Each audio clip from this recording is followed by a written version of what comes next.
தஞ்சாவூர், திருவாரூர், நாகப்பட்டினம், மயிலாடுதுறை, புதுக்கோட்டை மாவட்டங்களில் ஜனவரி 10ஆம் தேதிக்கு கனமழைக்கு வாய்ப்பிருப்பதாக வானிலை ஆய்வு மையம் தெரிவித்துள்ளது.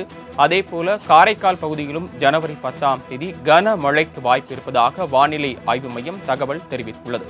தஞ்சாவூர், திருவாரூர், நாகப்பட்டினம், மயிலாடுதுறை, புதுக்கோட்டை ஆகிய 5 மாவட்டங்களில் ஜனவரி 10ஆம் தேதி கனமழைக்கு வாய்ப்பிருப்பதாகவும், அதேபோல காரைக்கால் பகுதிகளிலும் ஜனவரி 10ஆம் தேதி கனமழைக்கு வாய்ப்பிருப்பதாகவும் வானிலை ஆய்வு மையம் தெரிவித்துள்ளது. கூடுதல் விவரங்களை செய்தியாளர் செலினா வழங்க கேட்கலாம். செலினா, மழை தொடர்பாக வானிலை ஆய்வு மையம் தெரிவித்துள்ள தகவல்கள்.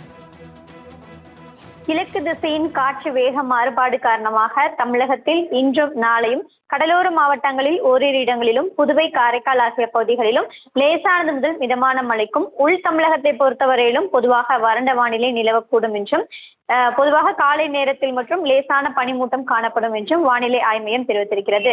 அதே போல 6ஆம் தேதி தமிழக கடலோர மாவட்டங்களை பொறுத்தவரையிலும் லேசான முதல் மிதமான மழைக்கும், உள் மாவட்டங்களில் வறண்ட வானிலை நிலவக்கூடும் என்று தெரிவித்திருக்கிறார்கள்.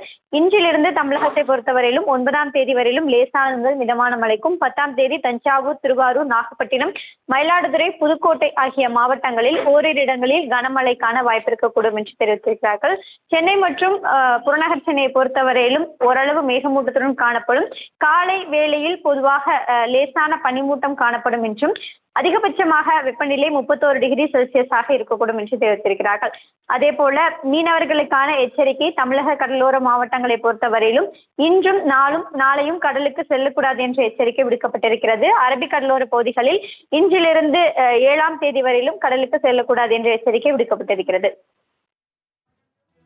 ஜனவரி 10ஆம் தேதி டெல்டா மாவட்டங்களில் கனமழைக்கு வாய்ப்பிருப்பதாகவும், அதேபோல காரைக்கால் பகுதியிலும் கனமழைக்கு வாய்ப்பிருப்பதாக வானிலை ஆய்வு மையம் தெரிவித்துள்ளது. கூடுதல் விவரங்களை வழங்கியமைக்கு நன்றி செலினா.